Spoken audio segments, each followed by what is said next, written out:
And you see already these bets, the way that they've kind of adapted here, 1.3 and 3.3. So a little bit more respect given to CR after that last game. Still obviously favoring Adroit.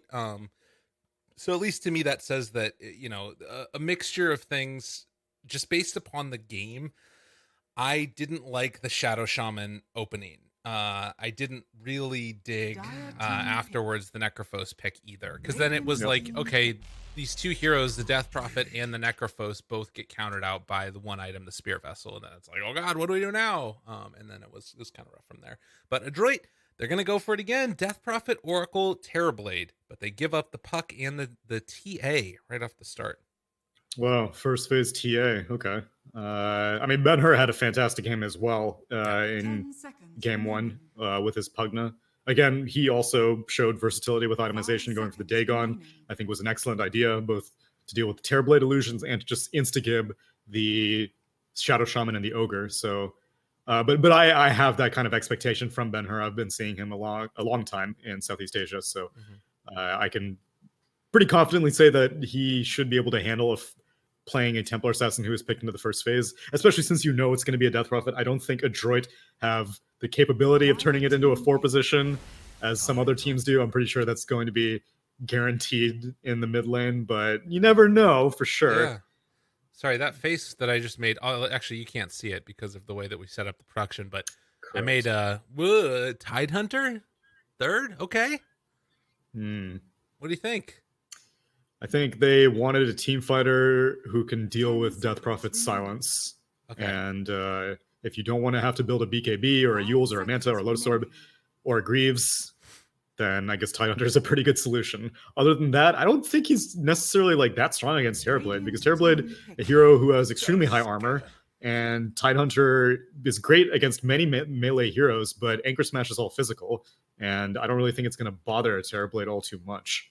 It feels like a very mushy pick though, right? Like that old school, what do we need? It's that one thing that you're talking about, dealing with a Death Prophet silence, but it's not thinking about Tidehunter in the way of the new way that we often see, which is bullying people back with the Anchor Smash. Yeah, I mean, it's just not thinking of offlaners in that way, because another reason that Tidehunter is not very popular is of all the heroes that like build all the aura items, like your Crimson Guards and your Greaves and your Pipes, Tidehunter doesn't really like having to do that, just because the Blink Dagger is just so critical to getting off successful Ravages.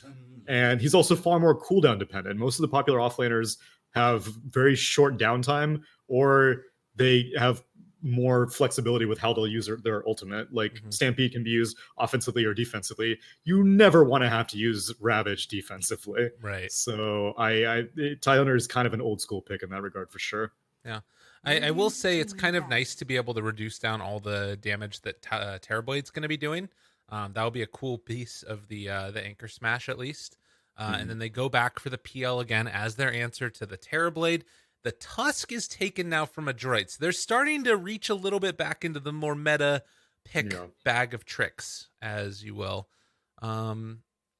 Which technically GeekFam may be warping the statistics on Tusk's popularity, seeing as how they picked it every single game yesterday. So 6 games of Tusk. Would not be surprised if it's like one of the most picked heroes for this in this event right now in our region.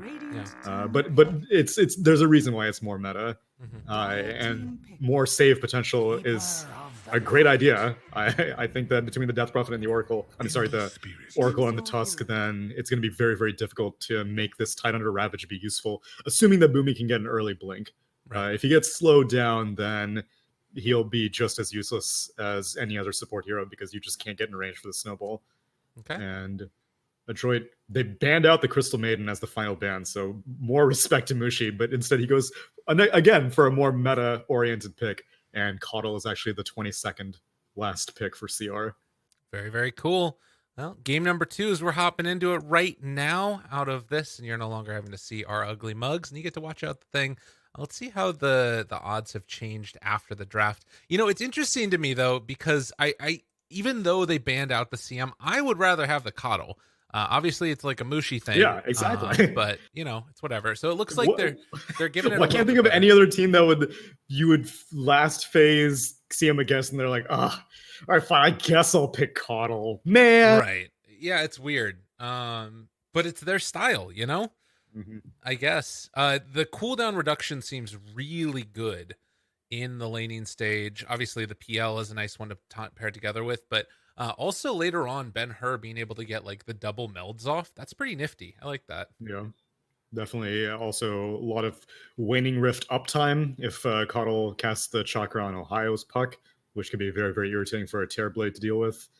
And yeah, I mean, again, like I find minimal situations in which I would prefer a CM over a Coddle, because even Coddle's team fight, it used to be that, okay, maybe if you want better team fight, then you go for the CM, but Coddle's team fight is also godlike now compared to a CM.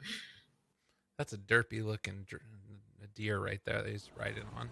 He's a PS1 deer. Jeez, that thing was crazy. Like, I could see the polygons. Compare that to like Oracle right here. Oracle looks majestic. I'm gonna do that you real can quick. definitely see some of the texture quality differences between the earlier heroes and the later heroes. This is the perfect time to pause. Look at this deer, this stag, whatever it is. Look at his eyes. Now compare that. It has a name. It's the heroic stag of the Northlight. Thank you very much. Look at that. It is like 12 pixels on these eyes. That's literally all it is. And then you look at this thing, and like Oracle looks like a freaking statue. This is like carved like by Michelangelo, the second David. Billy. I think the snake around his projectile has more texture fidelity than the stag's Look at this thing. This is terrible. It looks like a duck. You see, it's like a bill. Oh yeah, I can see it. His nose. I like the buckle like isn't even modeled. It's just a more of a texture on his head.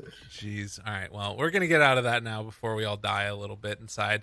Yeah, so let's see how this lane ends up working. It looks like they're gonna stick Mushi, Ohio, Jiaoyu up here at the start. And then maybe try and go for, it's not really first bloodable. Ooh, wait a minute though. What about this? You ready? Double gush to start. Oh, it's not gonna be a long enough cooldown. I won't be able to do it. That's okay. Yeah, it doesn't stack also. If it's stacked, then maybe. If the armor reduction's stacked, but it just refreshes the debuff. If the spell was different, then maybe it would be good. Yes, if the spell was different. Story of my theory crafting. It's okay. Similar invasion from Adroit, bringing the DP, Tusk, and Oracle down here. Actually, all 5 heroes are on the southern half of the map for Adroit. And Natsumi is also down here. I wonder if they thought that the problem was... So it was the Terrorblade laning against the Pango and the Puck last time, right? Yeah, that was the lane that they're up against. And now, are they trying to dodge a Terrorblade? I still feel like Terrorblade... sorry, are they trying to dodge the Tidehunter? Because I feel like Terrorblade does okay against a Tidehunter. Yeah, I don't know. But I guess that this might have been something that they've seen the matchup before, or they've played it before, and it doesn't go as well as they would want. Oh, wait. I didn't even talk... It's Bach on the Death Prophet. Oh, I didn't even mention that. Oh, hey. Let's go. No, Yeah. he's on Radiant, and you didn't pronounce it properly. It's Ohio. What? Wait, what? You said, oh, hey. Oh, God. No. Don't do that. Oh, it's terrible. Terrible. This is strange. Death Prophet 3 position. I saw 4 position just an hour and a half ago, and now I'm seeing 3 position. I think it's much more common, that one, though. Like, I think we've seen Cuckoo do it a couple of times. There's some people that have done it, but solo though. No, they're gonna bring somebody. Surely they're gonna try and like First Blood Stargazer. They're gonna whiff it, and then like probably CML's gonna leave. Yeah, he's out of here. There's no way he stays in this lane. Surely, He's blocking the camp. I don't think he's going anywhere. He's got a headdress, and if he doesn't have if he has the headdress, then that means that Tusk has to go, because Terrorblade needs someone with a headdress in this lane. Well, I mean, at the same time, Natsumi's having a pretty good start here against Stargazer. Granted, that is with Meta Live. Exactly, yeah. So we'll see what happens once it goes on cooldown, because this isn't necessarily a very strong kill tri-lane, especially with Metamorphosis being down. Right. It's an irritating tri-lane, but it's not going to kill anyone. I say that. Yeah, they can't do it. I mean, shards don't last long enough, and then on top of that, you got Blinding Light, which is such a great answer for the TB. This is looking Well, I don't know. I mean, I guess DP, she's still getting levels, level 2 right now. There hasn't been too many denies, it looks like, from the Tidehunter. He's got 4 of them. I mean, I guess it's been some amount, but she's been able to make a life for herself, sort of, in this lane. It's not great. No. And I mean, I guess I don't really mind too much if Tidehunter's getting a free lane.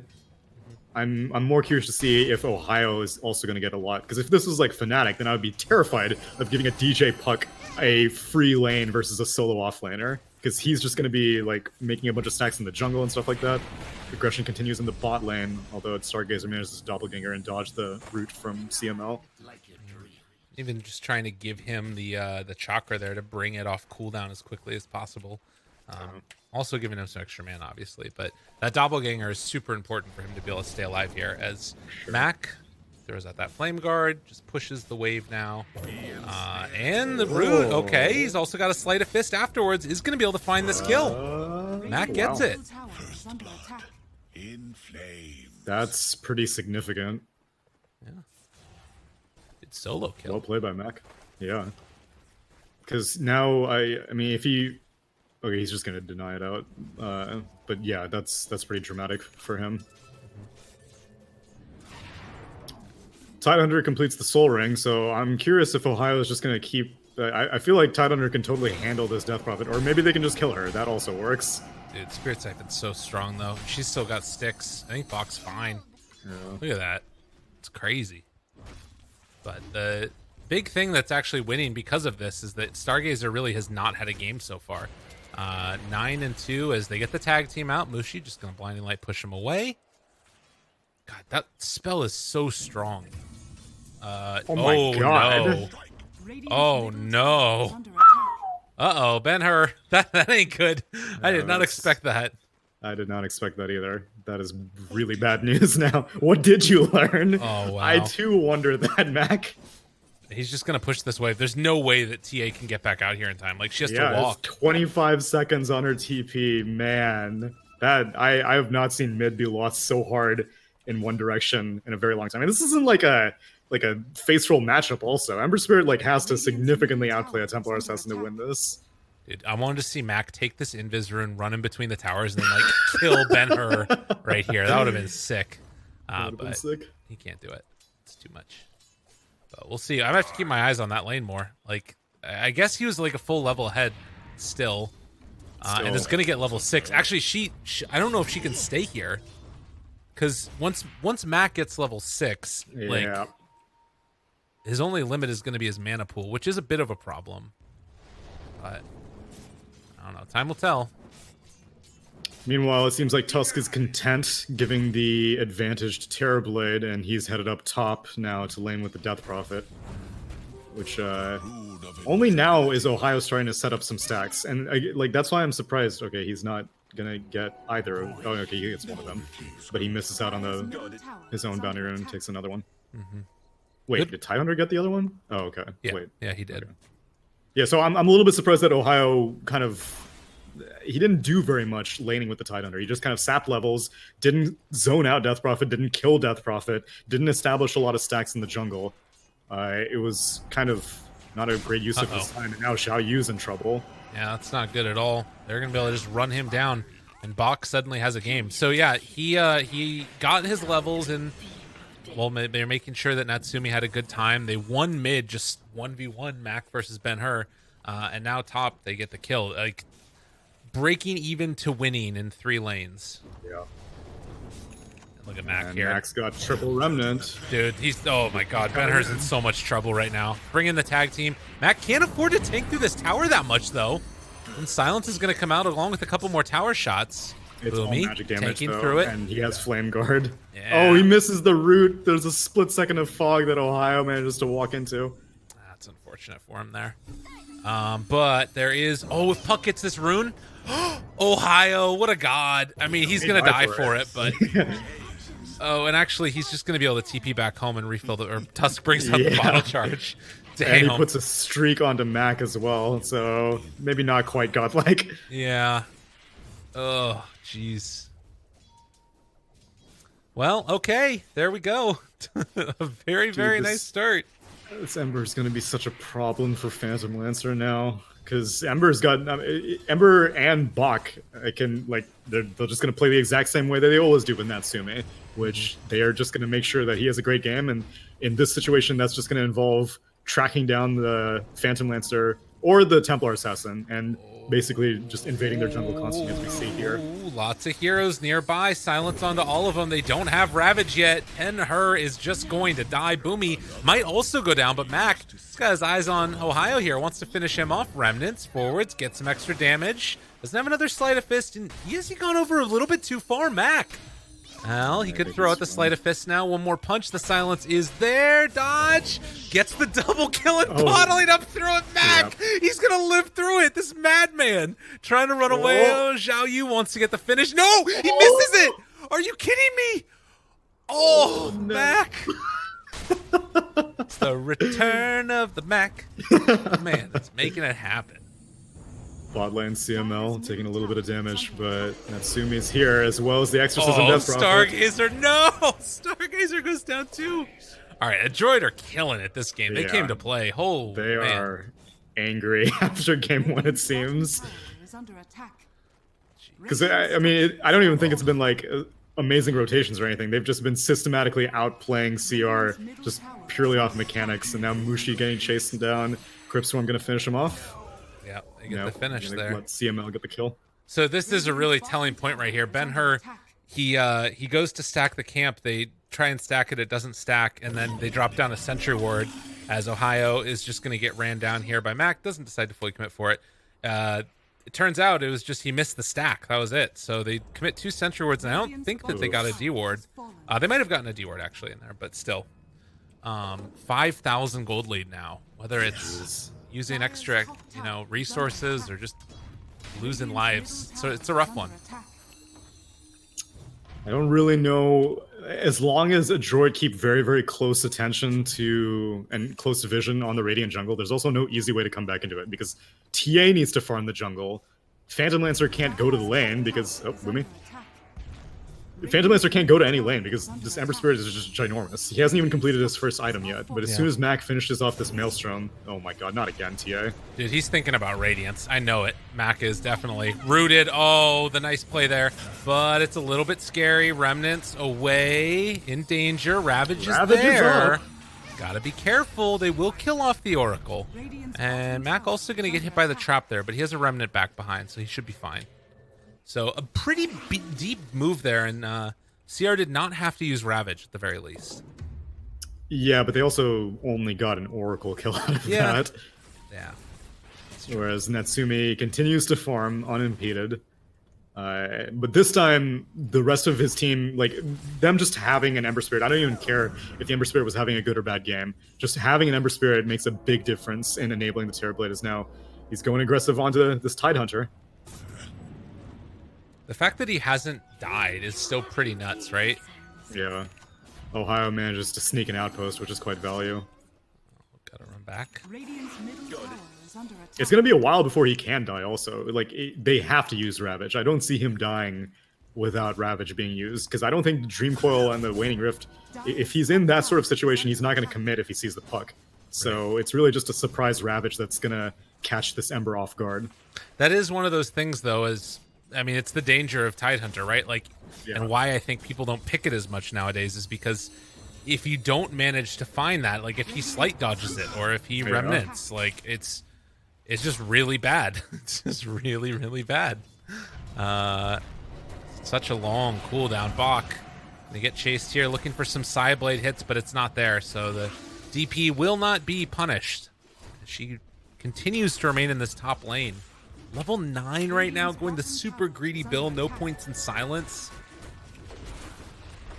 Nuts.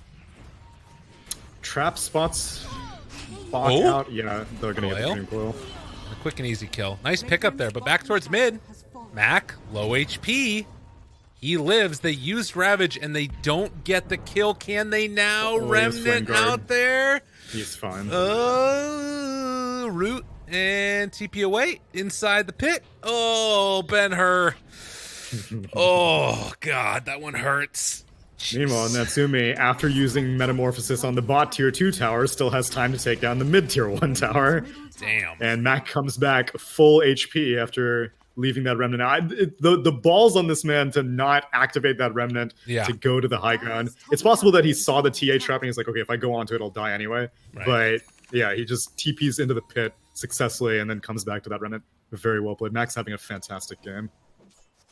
And Natsumi quietly just soaking up all the space that he's making for it. He's been farming out this entire jungle, taking down these ancients afterwards. Maelstrom's done now. 12 minutes in. Boomy spots out Jiayu. They still know that there is no Ravage for 80 seconds. God, does this spell always feels like it's so long. It has. It has. Ugh. Don't worry, he has a level 25 cooldown reduction talent. Hey, man. You can dare to dream. Yeah, the other thing, as you mentioned, that tier 2 tower being down bottom. Mushi's just going to try and pressure out this lane. Although, again, it's kind of annoying when you just are trying to, like, Coddle Blast here, and Natsumi just spams out illusions over and over again. Yeah, I mean, it's only level 2 also. Yeah.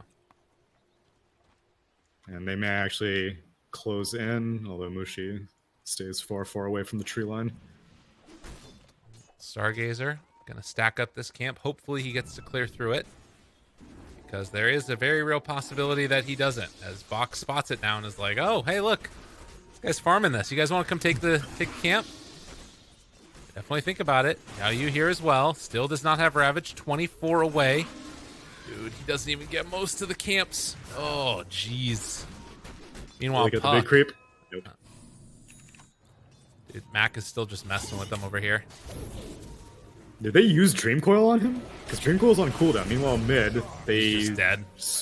He's just dead. Stargazers now also. They managed to find that silence. The follow-up is going to be there with no Dream Coil. It's no problem. Bach continuing to think about chasing. Natsumi kills off Ohio. And Adroit just are not going to be denied here. 7,000 gold lead at 13 minutes. And they won that fight even without their currently strongest hero of the Ember Spirit anywhere near it. They must have tried to kill Ember Spirit and failed. Because if they had Dream Coil, that fight may have actually gone pretty well. Because Will-O-Wisp with the Dream Coil may have bought enough time for the Templar Assassin to get some damage in. And Benner actually goes for the Blink Dagger first. Wow, that is super surprising. I thought in a game like this you would get the Deso any day of the week. But he hopefully is trying to follow up after a Ravage. It just seems very, very optimistic.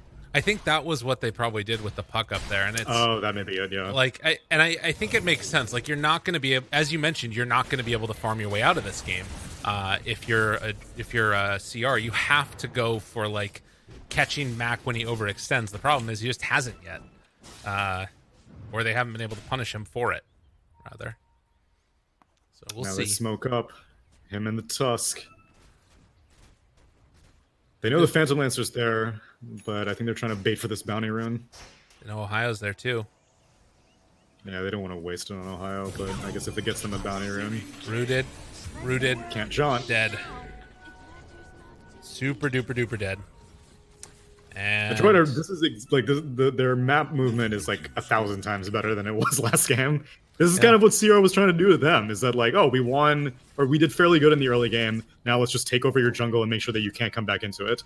It's just that Adroit have significantly more mobile heroes, and so they're able to seize control of both jungles. They kept invading bot, as you saw with the Phantom Lancer, and now they're staying in the top jungle, and so TA can't really stack up camps conveniently. So overall, far better performance from Adroit in terms of, again, distributing resources to everyone rather than putting it all on Natsume. Yeah, and I think that it also is like the type of heroes that they have, right? Before they had this DP, exactly. But it was like DP I was saying, they're far more mobile, yeah. Right, like, and DP mid as opposed to Ember mid, you can be so much more active on the map, and then instead you put that DP in place of what the Necrophos was, and now you have this Ember Spirit that, like, the support, the other two like supporting cores, if you will, they don't do the same thing basically like they did in the last game. Right. So 4-12. And up here top, they spot out the Tidehunter yet again. Does have Ravage available if they want to use it. They want a 5-man push this. Natsumi's showing up. He's got Meta ready. Meta, Manta, and eyes on a BKB. as they are going to use that glyph, unsurprisingly, try and buy a little bit of time for themselves to get into the next set of items. They like have to get Deso better, but even like Deso on TA, like I guess that they're gonna have to use it to kill Matt because they're just not gonna be able to deal with Matsumi. That's the problem. Oh, and I think they're just gonna go for the exorcism for Roche. Jeez. Oh, and meta. Wow, that's a heavy commitment for a quick Roche. I think that they can right afterwards go for another tower though. Maybe it's a little bit scary with the meta wearing off. Wait, yeah, are they coming to fight this? Dude, there's no Ravage way. and Will-O-Wisp are up. Yeah, they're gonna get this. Oh god. Coil? Okay, and miss. yes it did. Oh. Yes it did. Will-O-Wisp down, Ravage is available, it hits onto 3. Where's the follow-up? There is nothing. There is just not a single thing. And now Mushi's in some trouble. Mac, does he have the mana? Slight chain, 1 second. Oh, he got it. Well done. Silence comes afterwards. They're going to blow him up. Wow. Wow. Jeez. Yeah, so they win the fight. They get Roche. They're going to use the last little bit of this metamorphosis to, like, kill off this tower. Adroit just really, really dominant in this game, too. Radiant's top tower is I guess it was just a draft that they weren't used to, because like the Necrophos is night and day compared to this Death Prophet, and the Death Prophet was sacrificed more this game than the Necrophos was last game. It was a solo laning Bach Death Prophet against a Puck Tidehunter for like the first 7 minutes. Now Natsumi, he's got the Aegis and Sunder. This is not easy to do. Bach, oh, they got the Fate's Edict on it, just doing no damage now. They get the good coil. It's onto all of them, trying to do what they can, but they don't have Ravage. Boomy jumps over to the side, is going to blow up Mushi. Going to blow up and kill off that Coddle, and it is GG. 18 minutes, y'all. That was beatdown. Brutal. I think maybe if Templar Assassin had not gotten obliterated in the mid lane, then it would have been a little bit more even, because I don't think it was like that strong of a draft victory. I was impressed by the offlane Death Prophet for sure, but like the other lanes did not. Aside from if the mid lane had just gone better, they would have had a much better chance in this game. But if Phantom Lancer gets hard shut down and Templar Assassin can't make space anywhere, then the game's pretty much over. And so props to Mac, 10-0-4 on this Ember Spirit in an 18-minute game. Also, shout outs to Boomy and Bach, who both left the game before the Ancient exploded. That was pretty cool. Guys don't look at explosions. that was pretty neat. I haven't seen that one before. At least when you're on the winning team, it's not often what happens. Sometimes people leave a little bit before the Ancient explodes elseways. Wow. Well, Neil, we've said that they need to come up with some answers. Adroit definitely did that. That was insane. Any quick thoughts for game number 3 that we're going to here? Not awesome. really. Sounds great. Yeah. That sounds good. I mean, that's kind of what I was thinking as well. All right, ladies and gentlemen, we'll be back in a second for game number 3. Stay tuned. Bye.